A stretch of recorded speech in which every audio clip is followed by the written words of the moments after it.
بسم الله الرحمن الرحيم. الحمد لله رب العالمين، والصلاة والسلام على أشرف الأنبياء والمرسلين سيدنا ونبينا ومولانا محمد وعلى آله وصحبه أجمعين، أما بعد.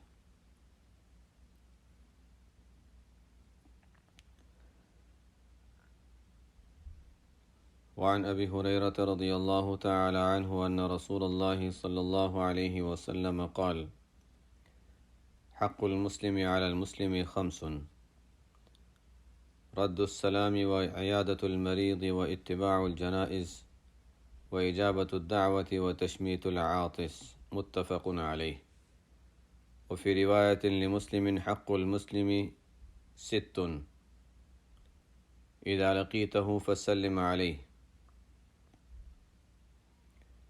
مسلم شریف کی روایت کے الفاظ ہیں، گزشتہ ہفتے ہم نے یہاں تک تو پڑھ لیا تھا۔ مسلم شریف کی روایت کے الفاظ ہیں کہ مسلمان کے 6 حقوق ہوتے ہیں۔ نمبر 1: اذا لقیتہ فسلم علیہ، جب ملاقات ہو تو سلام کرنا چاہیے۔ اس کا تذکرہ بھی گزشتہ ہفتے ہو گیا تھا کہ سلام کرنا اور اس میں پہل کرنا، آگے بڑھنا، یہ فضیلت کی چیز ہے، اور جواب دینا واجب ہے۔ تو ابتداءً سلام کرنا یہ ایک سنت عمل ہے، فضیلت کا عمل ہے، اور اس کا جواب دینا واجب ہے۔ یہ ان اعمال میں سے ہے جہاں پر سنت کی فضیلت واجب کے مقابلے میں بڑھ جاتی ہے۔ ابتداءً سلام کرنا سنت ہے، جواب دینا واجب ہے، لیکن پھر بھی سنت کی فضیلت واجب کے مقابلے میں یہاں زیادہ ہے۔ وَإِذَا دَعَاكَ فَأَجِبْهُ، بعض علماء نے 3 کام خاص طور پر بیان فرمائے ہیں کہ جن میں لازم اور واجب کے مقابلے میں سنت افضل ہے۔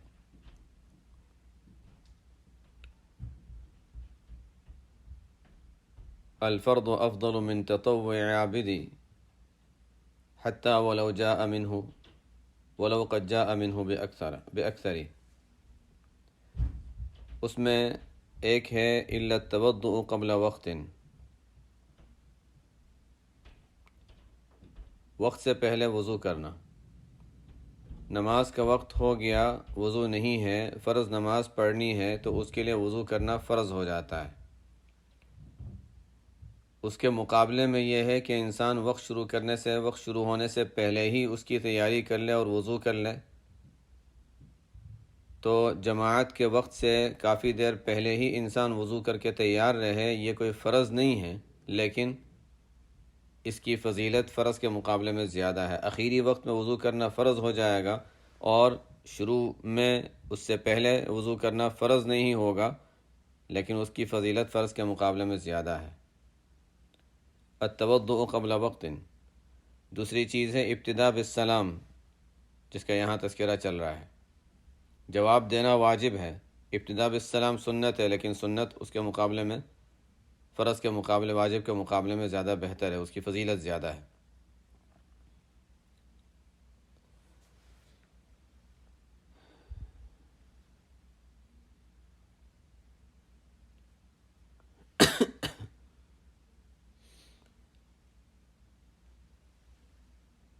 حق المسلم 6: اذا لقیتہ فسلم علیہ واذا دعاک فاجبہ۔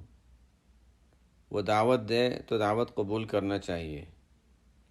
اس کا بھی تذکرہ گزشتہ ہفتے آ گیا تھا۔ اس میں جس کو میں نے بتایا تھا اور یاد رکھنے کی بات ہے کہ مقصد راحت پہنچانا ہو، مقصد شوق پورا کرنا نہ ہو۔ عام طور پر دعوت دینے والے کا مقصد بھی یہ ہوتا ہے شوق پورا کرنا، اور دعوت قبول کرنے والا بھی یہ سوچتا ہے کہ اچھا اس کا شوق پورا نہیں کیا، اس نے دعوت دی ہے، برا لگے گا۔ نہ ثواب کی نیت وہاں ہے، نہ ثواب کی نیت یہاں ہے۔ وہ بھی اس لیے کر رہا ہے کہ بس میرا دل چاہ رہا ہے، اور یہ اس لیے کر رہا ہے کہ اچھا نہیں کیا تو برا لگے گا۔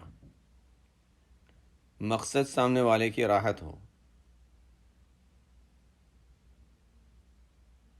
بعض لوگوں کو محبت کا غلبہ ہوتا ہے، غلبہ محبت۔ ایک بزرگ تھے، اپنے جوتے خود اٹھاتے تھے۔ ایک شخص تھے جو جوتا اٹھانا چاہتے تھے، ان کو شوق تھا کہ جوتا اٹھائیں، لیکن یہ موقع ہی نہیں دیتے، اٹھانے نہیں دیتے۔ ایک مرتبہ طے کر لیا کہ آج تو میں جوتا اٹھاؤں گا، کچھ بھی کر کے اٹھاؤں گا۔ حالانکہ یہ سوچ ہی غلط ہے، جب ان کی خواہش ہی نہیں ہے، ان کی مرضی کے خلاف ہے، ان کو اگر اس سے تکلیف ہوتی ہے تو کیوں اٹھانا؟ نہیں، ان کی ضد ہے کہ آج تو مجھے جوتا ان کا اٹھانا ہی اٹھانا ہے، یہ سعادت مجھے حاصل کرنی ہے۔ سعادت تو نہیں تھی، محرومی تھی، لیکن وہ اس کو سعادت سمجھ کے بیچارے کر رہے تھے۔ اب ان کے ہاتھ میں جوتا ہے، جنہوں نے طے کیا تھا کہ آج جوتا اٹھانا ہی اٹھانا ہے، تو ان کے ہاتھ میں جوتا ہے، زور سے جوتے پہ مارا، جوتا ان کے ہاتھ سے گر گیا، اب اٹھا لیا انہوں نے۔ خوش ہو گئے کہ ہاں، میں نے جو جوتا اٹھانے کی جو میں نے عزم کیا تھا، ارادہ کیا تھا، وہ میں نے پورا کر لیا۔ کون سی فضیلت حاصل ہوئی؟ تکلیف پہنچائی، محرومی ہوئی، اور کسی کا دل دکھایا، کوئی فضیلت حاصل نہیں ہوئی۔ ہمیں اپنی زندگی میں غور کرنا چاہیے کہ ہم کبھی کبھی غلبہ محبت میں کسی کو تکلیف نہ پہنچائیں۔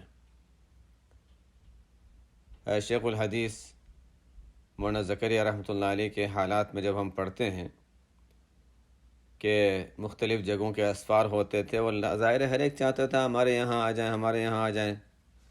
شرائط پہلے سے طے ہوتے تھے کہ دیکھو، کوئی کہے گا ایک دن میرے یہاں، ایک دن میرے یہاں، یہ میرے بس کی بات نہیں ہے۔ میں جہاں جاؤں گا وہاں ایک جگہ جو قیام کی جگہ ہوگی وہیں میں ٹھہر جاؤں گا، جس کو ملنا ہے وہاں آ کر مل لے، وہاں آ جائے، ہر ایک کے گھر جانا یہ نہیں ہوگا۔ کبھی کبھی یہ بھی خیال ہوتا ہے کہ اچھا، لوگوں کی خواہش ہے لوگ خوش ہو جائیں، لیکن اس میں یہ انسان کے اختیار سے باہر کی بات ہے۔ اپنے آپ کو حد سے زیادہ تکلیف پہنچانا اور کسی کے لحاظ میں اپنے آپ کو تکلیف پہنچانا بسا اوقات انسان کے، یعنی اب مثلا حضرت شیخ رحمۃ اللہ علیہ کے ان حالات میں، اب وہ ہر ایک کے اس کے یہاں جا رہے ہیں، اس کے یہاں جا رہے ہیں، اس کے یہاں جا رہے ہیں، اور جانے کی وجہ سے اب جو تکلیف اور مشقت ہوگی، آخر میں یہی ہوگا نا کہ جن لوگوں کی وجہ سے تکلیف پہنچی ہے، کہیں ان کے لیے ہی کوئی وبال نہ بن جائے۔ چاہے قصدن ہو یا بلا قصد ہو، کسی کو تکلیف پہنچانا اور اللہ والوں کو تکلیف پہنچانا۔ میں نے دیکھا مشائخ ہمارے یہاں جب آتے ہیں کہہ دیں یا آتے تھے، حضرت مولانا مطالعہ صاحب رحمۃ اللہ علیہ، صبح ایک کے یہاں، دوپہر کو ایک کے یہاں، وہ تو حالانکہ ان کے یہاں تو پھر بھی کچھ شرائط اور پابندیاں ہوتی تھی جس کا خیال رکھا جاتا تھا کسی حد تک، لیکن پھر بھی صبح ایک کے یہاں، دوپہر کسی کے یہاں، پھر یہاں۔ ہمارے حضرت مفتی احمد صاحب خان پوری تشریف لاتے تھے، فجر کے بعد کبھی کسی کے یہاں گئے، تھوڑی دیر کے لیے وہاں چلے گئے، اچھا پھر ناشتہ اتنے بجے فلانے کے یہاں گئے، دوپہر کو فلانے کے یہاں گئے، شام کو کسی کے یہاں گئے، پھر درمیان میں اچھا کسی نے بلایا ہمارے یہاں دعا کے لیے آ جائیں تو 10 منٹ وہاں دعا کے لیے چلے گئے، پورا دن ادھر سے ادھر، ادھر سے ادھر۔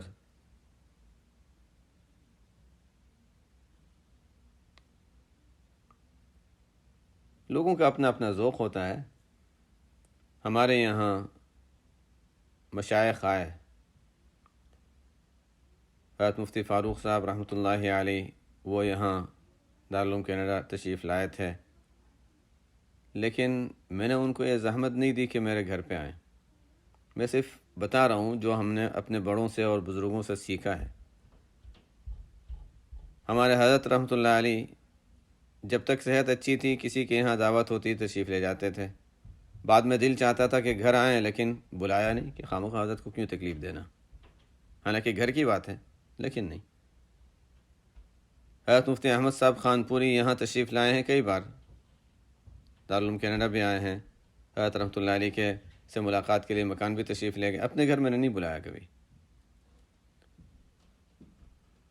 تو اجابت الدعوہ میں اس کا خیال رکھنا ہے کہ مقصد اپنا شوق پورا کرنا ہے، سامنے والے کو راحت پہنچانا ہے۔ یہ چیزیں اب چونکہ بزرگوں سے وہ سلسلہ جو رابطہ ہونا چاہیے وہ چونکہ وہ بات نہیں رہی، وہ بات نہیں رہی تو اس وجہ سے وہ ذوق بھی ختم ہو گیا ہے.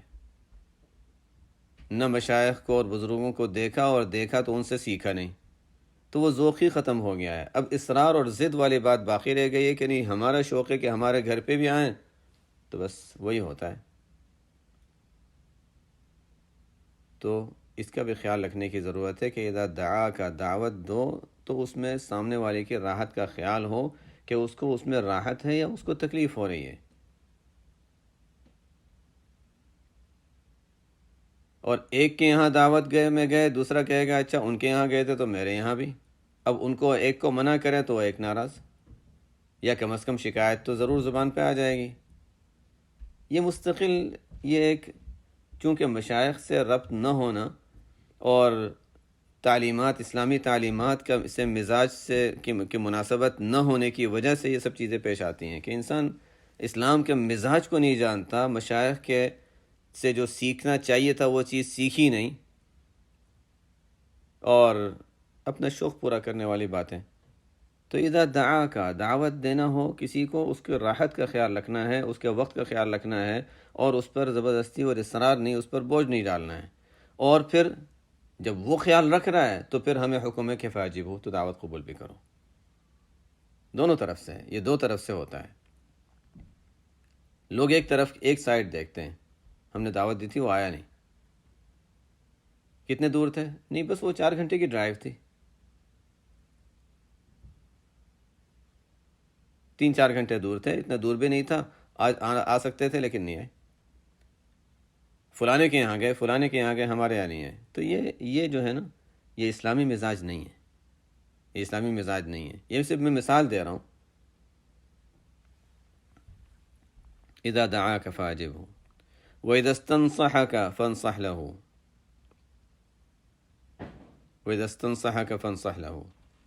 اور جب تم سے کوئی خیر خواہی کی بات طلب کرے، کوئی اچھا مشورہ مانگنا چاہ رہا ہے کہ اس سلسلے میں کیا رائے ہے، تو جو اس کے لیے بہتر معلوم ہوتا ہے وہ خیر خواہی والا مشورہ اس کو دے دینا چاہیے. فانصح له، نصیحت، خیر خواہی والی بات.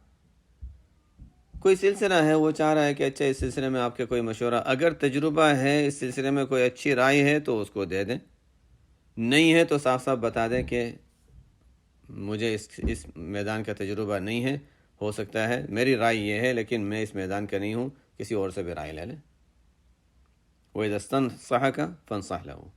دین کے معاملے میں کوئی مشورہ طلب کر رہا ہے، دنیاوی امور میں کوئی مشورہ طلب کر رہا ہے، خیر خواہی کی کوئی بات چاہ رہا ہے، تو اپنی حد تک انسان جو کر سکتا ہے وہ نفع پہنچا دے.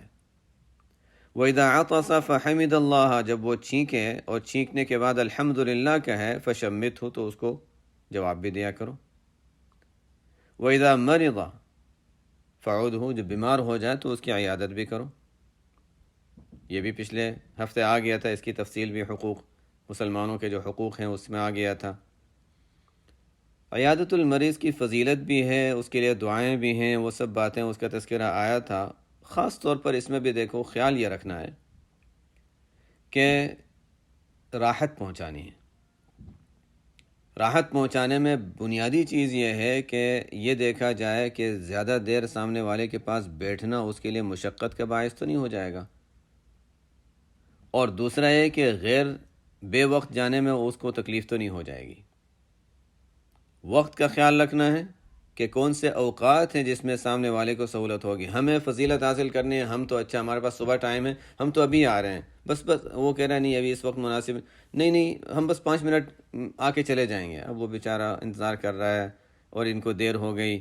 کیا وہ دیر ہو گئی؟ اچھا یہاں سے وہ جا رہے تھے تو اچھا ٹریفک میں ذرا دیر ہو گئی، یا اس میں دیر ہو گئی، یہی رکاوٹ آ گئی، معذرت چاہتے ہیں. معذرت کا اب کیا فائدہ جب سامنے بیمار کو تکلیف پہنچا دی؟ اب اس میں معذرت کا کیا فائدہ ہے؟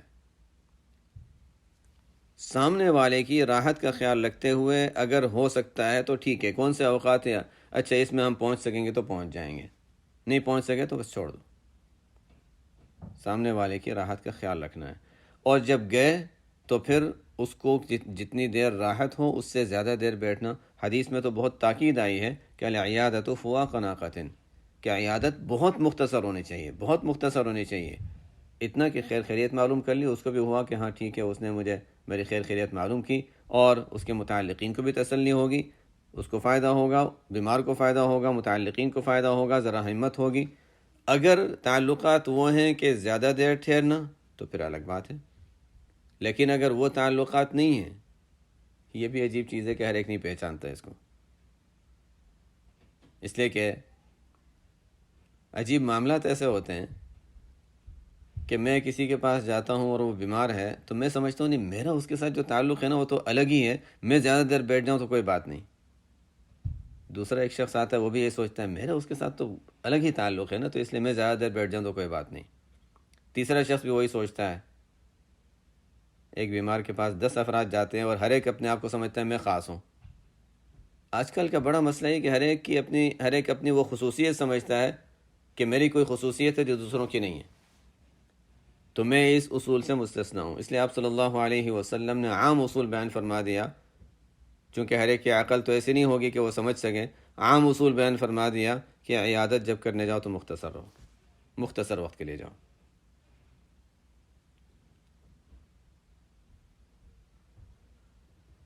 وَإِذَا مَرِضَ فَعُدْهُ وَإِذَا مَاتَ، اور جب اس کا انتقال ہو جائے تو پھر اس کے جنازے کے ساتھ ساتھ پیچھے پیچھے جاؤ، اور اس میں ایک تو ہوتا ہے اس کے جنازے کی نماز میں شریک ہونا، یہ ایک حق ہے، اور دوسرا ہے کہ اس کی تدفین میں شریک ہونا، 2 حق ہیں۔ ان دونوں میں شامل ہو جائے تو دگنی فضیلت ہے، ایک میں شامل ہو تو آدھی فضیلت ہے۔ آپ صلی اللہ علیہ وسلم نے فرمایا کہ ایک قیرات، کوئی نماز جنازہ پڑھ لیتا ہے تو ایک قیرات کے برابر اجر ملتا ہے، اور نماز جنازہ کے بعد تدفین میں بھی شریک ہوتا ہے اور دفن کرنے سے فارغ ہونے تک رہتا ہے تو 2 قیرات اجر ہے۔ قیرات کتنا؟ آپ صلی اللہ علیہ وسلم نے فرمایا ایک قیرات جو ہے وہ مقدار ہوتی تھی جو عرب میں استعمال ہوتی تھی، آپ نے فرمایا کہ یہاں قیرات احد پہاڑ کے برابر ہے، ایک قیرات احد پہاڑ کے برابر ہے، جو مدینہ منورہ کا بہت بڑا پہاڑ ہے۔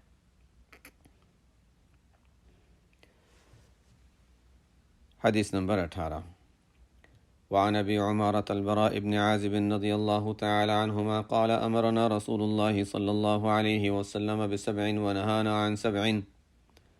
براء بن عازب رضی اللہ تعالی عنہما فرماتے ہیں ہمیں آپ صلی اللہ علیہ وسلم نے حکم فرمایا 7 باتوں کا، اور ہمیں منع فرمایا 7 چیزوں سے۔ امرنا بعیادت المریض، ایک تو ہمیں حکم دیا بیمار کی عیادت کا، جس کی تفصیل پیچھے آ گئی۔ واتباع الجنازہ، جنازے کے ساتھ ساتھ پیچھے پیچھے جانے کا حکم فرمایا، یعنی ساتھ جانے میں ایک تو یہ کہ نماز جنازہ کے لیے لے جا رہے ہیں تو نماز جنازہ اس کی پڑھی جائے گی، پھر اس کے بعد نماز جنازہ کے بعد دفن کے لیے لے جا رہے ہیں تو اس کے پیچھے پیچھے اس کے ساتھ جانا ہے، اور جنازے میں اصل ساتھ پیچھے چلنا ہے، اٹھانے والے تو ساتھ ساتھ چلیں گے، اٹھا رہے ہیں، اور باقی لوگ پیچھے، مجمع جو ہے وہ پیچھے رہے گا۔ تو اتباع کے معنی پیچھے چلنا، سب پیچھے نہیں چلیں گے، اٹھانے والے تو ساتھ ساتھ ہوں گے لیکن باقی جو زائد لوگ ہیں وہ پیچھے پیچھے چلتے رہیں گے۔ ہاں کچھ لوگ اگر انتظامی ضرورت کے لیے قبر کہاں ہے، کہاں جانا ہے، آگے راستہ بتانا ہے، انتظامات کرنے ہیں، وہ آگے چلیں گے، تو 1-2 لوگ آگے ہوں گے جو ذمہ دار ہیں، اٹھانے والے ساتھ ساتھ ہوں گے، اور اصل مجمع جو ہے وہ پیچھے ہوگا، اس کو اتباع کہا گیا، پیچھے چلنے والوں کو متبعین، تو جنازے کے پیچھے پیچھے ساتھ چلنا۔ اور وہ تشمیت العاطس، کوئی چھینکتا ہے، چھینک کر الحمدللہ کہتا ہے، اس کو جواب دینا، اس کا بھی حکم فرمایا۔ وہ ابرار المقسم، ابرار المقسم، مقسم قسم کھانے والا شخص، ابرار کے معنی اس کو بری کرنا، اس کی قسم کو پورا کرانا، جس کا مطلب یہ ہے کہ ایک شخص قسم کھاتا ہے، ایسی قسم کھاتا ہے کہ جس کے پورا کرنے نہ کرنے کا تعلق ہمارے کسی کام سے ہو، ہمارے کسی کام سے ہو۔ مثلا ایک شخص قسم کھا کر یہ کہتا ہے کہ میں یہ قسم کھاتا ہوں کہ آج تو میں ضرور آپ کو فلانی جگہ لے جاؤں گا، مثال ہے، ایسا کرنا نہیں چاہیے، کرنا نہیں چاہیے، لیکن اگر کوئی اس طرح کر لے، حالات سے فرق پڑتا ہے، حالات سے فرق پڑتا ہے، بعض حالات میں ٹھیک ہے، لیکن عموماً تو یہ کہ نہیں کرنا چاہیے. کیوں کسی پر زور دینا جیسے پیچھے آیا؟ تو لیکن اگر کبھی کسی وجہ سے کوئی قسم کھا لیتا ہے کہ آج تو میں آپ کو فلانی جگہ لے جاؤں گا، اور ہم ضد پہ آ جائیں نہیں میں تو جاؤں گا ہی نہیں. حدیث کہتی ہے اگر کوئی مشقت نہیں ہے، زیادہ مشقت نہیں ہے، خلاف شرع نہیں ہے، تو پھر سامنے والے کی قسم پوری کرنے میں تم مدد کر دو. ابرار المقسم، اس لیے کہ اگر اپنے قسم کھا لی ہے اور ہم اس کا ساتھ نہیں دیں گے تو اس کی قسم کے خلاف ورزی لازم آئے گی، اس کو قسم کا کفارہ دینا پڑے گا، قسم توڑنا ہوگا، قسم کا کفارہ ہوگا، تو اس کی قسم پوری کرا دو. یہاں پر بھی دونوں جانب ہے. قسم کھانے والے کو قسم کھانی نہیں چاہیے، لیکن اگر زیادہ مشقت نہ ہو اور خلاف شرع نہ ہو تو اس کی قسم پوری کرنے میں اس کی مدد بھی کر لینی چاہیے. ابرار المقسم. یہ جتنی بھی چیزیں ہیں، جیسے میں نے بتایا کہ ہم لوگوں کا عام مزاج ایک طرف سے دیکھنے کا ہے، ہر ایک اپنے مطلب کی چیز دیکھتا ہے، دوسری جانب کو بھول جاتا ہے. جیسے ہمیں کہا جاتا ہے کہ اگر کوئی مانگنے والا آتا ہے تو دے دو اس کو، یہ نہ دیکھو کہ نظر تو نہیں آ رہا کہ وہ ضرورت مند ہے، پھر وہ کیوں مانگ رہا ہے.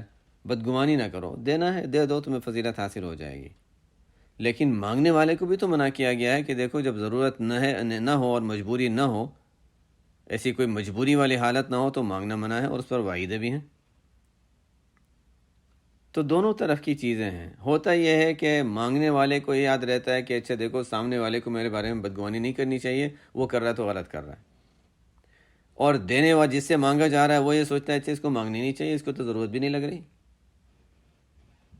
ہر جگہ انسان اپنے ذمے جو کام ہے اس کے بجائے دوسرے کے ذمے جو ہے اس کو یاد کرتا ہے اور وہ یاد رکھتا ہے. ہر جگہ یہی ہوتا ہے. والدین کے حقوق میں یہی مسئلہ آتا ہے، زوجین کے حقوق میں یہی مسئلہ آتا ہے کہ ہر ایک کہتا ہے اچھا سامنے والے کی یہ ذمہ داری، یہ نہیں دیکھتا میری کیا ذمہ داری. وَإِبْرَارِ الْمُقْسِمِ وَنَصْرِ الْمَظْلُومِ. بہرحال اب انسان بہت زیادہ جب نرم بنتا ہے تو پریشانی میں مبتلا ہوتا ہے. جب انسان بہت زیادہ ڈھیلا پڑ جاتا ہے تو پھر پریشانی میں مبتلا ہوتا ہے. اب اگر کوئی کہہ رہا ہے اچھا کہ کسی کو کوئی کام کروانا ہے، قسم کھا لی، میں قسم کھاتا ہوں کہ یہ کام کرواؤں گا، اور اچھا ٹھیک ہے اب حدیث ہے آپ کو تو عمل کرنا پڑے گا. واجب نہیں ہے، ابرار المقسم واجب نہیں ہے. آپ نے قسم کھائی ہے، آپ پوری کریں، آپ اس کو توڑیں، آپ ذمہ دار ہیں، ہمارے ذمہ واجب نہیں ہے، یہ بھی ٹھیک ہے. لیکن اگر کوئی سہولت سے انسان پورا کر سکتا ہو سامنے والے کی قسم تو ٹھیک ہے کر لے، یہ فضیلت کی چیز ہے، کوئی واجب نہیں ہے. وَنَصْرِ الْمَظْلُومِ. اس کے بارے میں بھی ابرار المقسم کے متعلق روایات ہیں، کچھ احادیث بھی ہیں. بہرحال مسئلہ واضح ہو گیا. وَنَصْرِ الْمَظْلُومِ، اور مظلوم کی مدد کرنا. یہ پیچھے آ چکا ہے کہ ایک مظلوم ہے، کسی پر ظلم ہوا ہے، اس کی بھی تفصیل پیچھے آ چکی ہے کہ مظلوم کا مظلوم ہونا یہ بھی ثابت ہونا چاہیے. مظلومیت کا تو ہر ایک دعویٰ کرے گا، جس کو بھی دوسروں کی خیر خواہی ہمدردی حاصل کرنی ہے وہ اپنے آپ کو مظلوم ہی ثابت کرے گا. اور جو طرح طرح کے مکار قسم کے لوگ ہوتے ہیں، قاضیوں کے پاس ایسے واقعات بھرے پڑے ہیں، قضات کے واقعات کتابوں میں ہیں. ایک شخص قاضی کے پاس گیا، مکار قسم کے لوگ ہوتے ہیں، جا کر اپنی پریشانی کا اظہار کیا، روتا رہا، رو کے. اب ظاہر ہے قاضی بھی بیچارہ، اس کا بھی تو دل ہے، متاثر ہوتا ہے. لیکن شریعت کے اصول بتا رہے ہیں کہ نہیں دیکھو یہ شریعت کا اصول ہے، صرف کسی کا رونا یا کسی کا اس انداز سے بات کرنا اس سے اس کی مظلومیت ثابت نہیں ہوتی. تو مظلوم ہونا یہ معلوم ہو، ورنہ مظلومیت کے دعویٰ تو ایک طرف کر رہا ہے، دوسری جانب سے بات کریں گے وہی مظلومیت کا دعویٰ کرے گا. اور انسان کی کمزوری یہ ہے، اور شریعت اور اسلام کے مزاج سے ناواقفیت اور جہالت کی بات یہ ہے کہ انسان جس کی بات پہلے سن لیتا ہے اس سے متاثر ہو جاتا ہے. وہ نصر المظلوم، مظلوم کی مدد. تو مظلوم کا مظلوم ہونا معلوم ہو تو پھر اس کو ظلم سے نجات دلانے کے لیے، اس کو چھڑانے کے لیے انسان اپنی کوشش کر سکتا ہے، وہ کر لے، لیکن ایسی کوشش نہ ہو کہ جس سے دوسرے پر ظلم ہو جائے۔ وَإِجَابَةِ الدَّاعِ، اور دعوت دینے والے کی دعوت کو قبول کرنا۔ وَإِفْشَاءِ السَّلَام، اور سلام پھیلانا۔ یہ سب باتیں پہلے آ چکی ہیں۔ وَنَهَانَا عَنْ خَوَاتِيمٍ أَوْ قَالَ تَخَتُّمٍ بِالذَّهَبِ، اور ہمیں آپ صلی اللہ علیہ وسلم نے جن 7 باتوں سے منع فرمایا، 7 چیزوں سے منع فرمایا، ان میں ایک ہے سونے کی انگوٹھی۔ یہ مردوں کے لیے ہے۔ عورتوں کے لیے سونا چاندی کے زیورات زیور کے طور پر، زینت کے طور پر استعمال کرنا یہ درست ہے، یہ اصولی بات ہے۔ سونے چاندی کے زیورات کو زینت کے طور پر استعمال کرنا درست ہے۔ مردوں کے لیے صرف چاندی کے استعمال کی اجازت ہے، اور چاندی بھی، اس میں بھی اس کے حدیث میں آتا ہے کہ 1 مثقال سے زیادہ نہ ہو۔ احادیث میں جو اس کی مقدار بیان کی گئی 1 مثقال سے زیادہ نہ ہو۔ تو مرد کے لیے جو چاندی کے استعمال کی اجازت ہے اس میں بھی لمٹ ہے، اور یعنی ایک تو کہ صرف چاندی ہی استعمال کرے، اور اس چاندی میں بھی پھر لمٹ ہے کہ 1 مثقال، ولا تتمہ مثقالا حدیث میں آتا ہے، اور 1 مثقال جو ہے وہ ہم گرام کے لحاظ سے دیکھیں تو تقریباً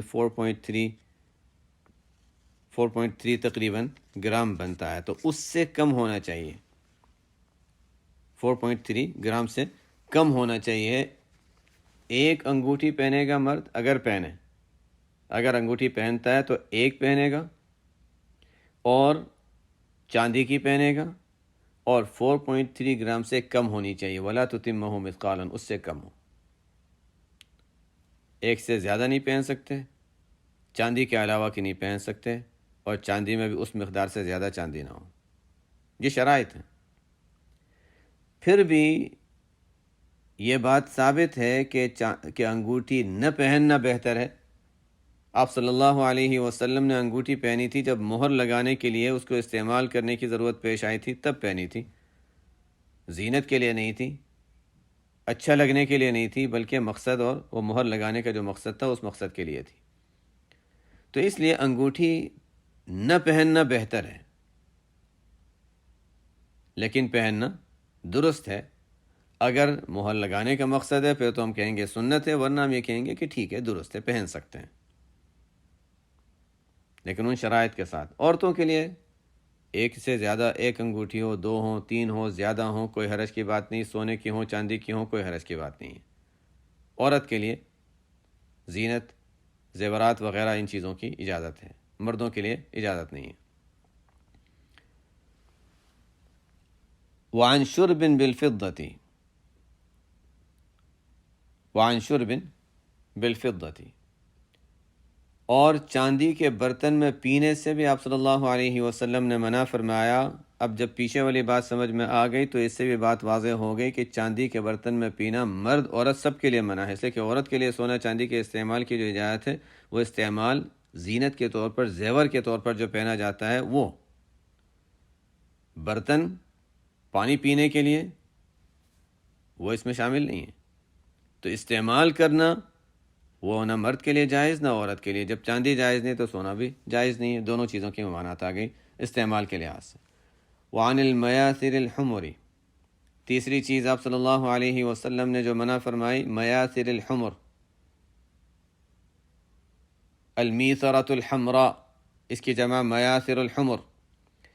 اس زمانے میں ہوتا یہ تھا کہ جب سوار ہوتے تھے سواری پر، گھوڑے وغیرہ پر، زین ہوتی تھی، زین کے اوپر بیٹھنے کے لیے جو لکڑی، اور لکڑی کے اوپر کبھی چمڑا لگا دیتے تھے، لیکن وہ سخت ہوتا تھا، اور زیادہ دیر بیٹھنا ہے، ان کے تو کئی دن کبھی کبھی گزرتے تھے، تو اس پر بیٹھنے کے لیے اوپر سے ایک نرم گدا بنا دیتے تھے، گدی بنا دیتے تھے، اور اس کے اندر جیسے روئی یا اس طرح کی کوئی چیز بھر دی ہو، یا کچھ بھی اندر بھر دیا جس سے نرم ہو جائے، اور یہ عام طور پر سرخ رنگ کا ہوتا تھا اور ریشم کا ہوتا تھا، عام طور پر سرخ رنگ کا ہوتا تھا، ریشم کا ہوتا تھا۔ تو آپ صلی اللہ علیہ وسلم نے اس لیے اس سے منع فرمایا۔ نرم ہوتا تھا، ریشم نرم ہے، تو سرخ ریشم کا عام طور سے وہ چھوٹی سی گدی کی طرح بناتے تھے، نرم کر دیتے تھے، اس میں اندر کچھ بھر دیتے تھے تاکہ نرم ہو جائے اور زین وغیرہ پر رکھ کر اس پر بیٹھ سکیں۔ اس کو زین پوش کہہ سکتے ہیں ہم، جو اردو جانتے ہیں ان کے لحاظ سے۔ تو عن المیاثر الحمر، تو سرخ رنگ کے زین پوش سے، زین کے اوپر لگانے کی جو نرم گدی جو ریشم کی ہوتی تھی، سرخ رنگ کی ہوتی تھی، اس سے منع فرمایا۔ ممانعت کی اصل وجہ ریشم ہے۔ وعن القسی، اور اسی طرح قسی سے منع فرمایا۔ یہ مصر کی طرف ایک علاقہ، وہاں سے یہ ریشم بن کر آتا تھا، کپڑا جس میں ریشم بھی ملا ہوا ہوتا تھا، اس کو قسی کہا جاتا تھا۔ وعن لبس الحریری، اسی طرح آپ صلی اللہ علیہ وسلم نے خالص ریشم پہننے سے منع فرمایا۔ یہ ریشم کا استعمال، پہننا، ریشم کا پہننا مردوں کے لیے منع ہے، عورتوں کے لیے تو اجازت ہے۔ والاستبرق، لیکن اس میں بھی یہ بات ذہن میں رہے کہ یہ ریشم جس سے منع کیا گیا ہے، یہ وہ سلک ہے جو اصل سلک ہوتا ہے، جس کی ممانعت ہے، جس کو سلک کہا جاتا ہے۔ آج کل جو سلک ہوتا ہے جو مشینوں سے بنتا ہے وہ نہیں، جو اصل کیڑے سے جو سلک بنتا تھا، اصل ریشم، یہ تو اس کی نقل ہے، یہ اس کی کاپی ہے جو مشینوں سے بنتا ہے، تو اس کی ممانعت نہیں ہے۔ یہ اگر مرد استعمال کریں، 100% سلک جو ہوتا ہے وہ بھی استعمال کریں، لیکن وہ 100% سلک مشینوں کا بنا ہوا، تو وہ سلک ہے ہی نہیں، وہ سلک نہیں ہے، وہ حریر نہیں ہے جس کو شریعت نے منع کیا ہے۔ بس عورتوں کی طرح نہیں لگنا چاہیے، اس کی چمک وغیرہ کے لحاظ سے عورتوں کی مشابہت نہ ہو، عورتوں کی مشابہت نہ ہو تو پھر ٹھیک ہے، یہ سلک وہ سلک ہے ہی نہیں۔ ہاں، اصل حریر جو ہے، جو کیڑے سے بنتا تھا، وہ ہے جس کی ممانعت ہے، اس کو حریر کہا جاتا ہے، یہ تو اس کی کاپی ہے۔ وعن لبس الحریر، ریشم پہننے سے منع فرمایا۔ والاستبرق والدیباج، استبرق اور دیباج بھی ریشم ہی کی قسم ہے، یا ریشم ملا ہوا کپڑا ہے۔ استبرق کہا جاتا ہے موٹے ریشم کو، اور دیباج کہا جاتا ہے باریک ریشم کو، یا یہ کہہ سکتے ہیں کہ استبرق کہا جاتا ہے موٹے ریشم کو، اور دیباج وہ کپڑا جس میں ریشم ملا ہوا ہو۔ بہرحال یہ اخیر کی جتنی چیزیں ہیں وہ کپڑے ہیں، یہ وہ چیزیں ہیں جس میں ریشم کی ملاوٹ ہوتی ہے، اور مردوں کے لیے ان چیزوں کی ممانعت ہے۔ متفق علیہ، یہ روایت ہو گئی۔ وفی روایت و انشاد الضالۃ فی السبع الاول، اور ایک روایت میں جو 7 باتیں جن کا آپ صلی اللہ علیہ وسلم نے حکم فرمایا، سبع الاول وہ پہلے والی 7 باتیں یعنی جن کا حکم فرمایا، تو وہ 7 باتیں جو شروع میں آئی ہیں، 7 باتیں جن کا حکم فرمایا، ان میں ایک روایت میں انشاد الضالہ کا بھی ذکر ہے۔ ان میں سے ایک چیز کے بجائے 7ویں چیز انشاد الضالہ۔ انشاد الضالہ کے معنی ہوتے ہیں کہ کسی جگہ انسان کو کوئی چیز، گری پڑی چیز مل گئی، چاہے وہ کسی کا جانور ہو، اس کو ضالۃ کہا جاتا ہے، ضالۃ الابل، ضالۃ البقر، ضالۃ الغنم۔ تو بہرحال گم شدہ جانور ہو، یا کوئی چیز کہیں پڑی ہوئی ہے جس کو ہمارے جنہوں نے فقہ کی کتابیں پڑھی ہیں اس کو لقطہ کہا جاتا ہے، اصل میں لقطہ قاف کے فتحہ کے ساتھ ہے۔ تو لقطہ ہو یا جانور ہو جس کو ضالہ کہتے ہیں، سب آ گیا اس کے اندر۔ تو اگر کسی کو کہیں کسی کی کوئی چیز مل جاتی ہے، کسی کی سواری مل جاتی ہے، کسی کی کوئی چیز مل جاتی ہے، کوئی سامان مل جاتا ہے جو کہیں پڑا ہوا ہے، پتہ نہیں کس کا ہے، تو انشاد کے معنی ہوتے ہیں تلاش کرنا، معلوم کرنے کی کوشش کرنا کہ کس کا ہے، اعلان کر کے معلوم کرنا کہ کون ہے جو اس کا مالک ہے، تلاش کرنا، مالک کو تلاش کرنا، انشاد۔ یہ بھی آپ صلی اللہ علیہ وسلم نے جن باتوں کا حکم فرمایا اس میں یہ بھی شامل ہے کہ کسی کی کوئی چیز کہیں سے ملتی ہے تو انسان اسے لے لے، اس نیت سے کہ مالک تک پہنچائیں گے، پھر مالک کو تلاش کرنے کی کوشش کرے، انشاد الضالہ۔ اگر اٹھا لیا تو اب امانت ہے، اور امانت ہے تو اچھا مالک کو تلاش کر کے اس تک پہنچانا ہے۔ اگر وہ چیز ایسی جگہ میں ہے کہ ضائع نہیں ہوگی، ہو سکتا ہے کہ یہاں پڑی رہے، مالک آ کے خود ہی تلاش کر لے گا، تو پھر رہنے دیں اس کو۔ لیکن اگر وہاں رہنے دیں اور وہ چیز وہاں ضائع ہو جائے گی تو پھر اٹھا لینا لازم ہے، اس لیے کہ وہ ضائع ہو جائے گی، تو ضائع ہونے سے بچانا ضروری ہے، تو اٹھا لے، اب مالک کو تلاش کرے۔ باقی پھر لقطہ کے احکام اپنی جگہ، کہ کسی جگہ کوئی چیز مل جاتی ہے، انسان نے وہ اٹھا لی، اب مالک کو تلاش کر رہا ہے، اس سے فرق پڑتا ہے کہ وہ چیز کتنی قیمتی ہے، 10 سینٹ پڑے ہوئے ہیں، مالک جس کا گرا ہے اس کو بھی نہیں پتہ ہوگا کہ میرے گرے ہیں، ادھر ادھر دیکھ لیا کوئی ملا نہیں، اور بظاہر مشکل بھی ہے مالک کو تلاش کرنا، اچھا ٹھیک ہے کسی ضرورت مند کو دے دے، صدقے میں دے دے۔ $10 ہیں تو تھوڑا سا ایک دن ٹھہر جائیں، ہو سکتا ہے کہ مالک کوئی مل جائے، ایک دو چند لوگوں سے معلوم کر لیں، پوچھ لیں یہاں سے کون گزرا تھا، کس کے ہوں گے، امید ہو تو مزید تلاش کر لیں، چند دن اور ٹھہر جائیں۔ اب امید نہیں ہے مالک ملنے کی تو اچھا آپ صدقے میں دے دیں۔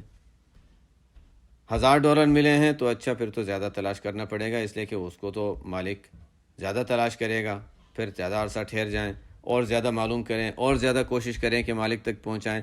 اپنی حد تک انسان اتنی کوشش کرتا رہے جب اس کو یہ غالب گمان ہو جائے کہ اب مالک مجھے نہیں ملنے والا، اس کے بعد پھر صدقے میں دے دے اس کو۔ یہ اصل حکم ہے شریعت کا۔ اگرچہ یہاں پر عنوان اس کا نہیں چل رہا، لیکن روایت میں چونکہ اس کا ذکر آ گیا اس لیے میں نے اس کا تذکرہ بھی کر دیا۔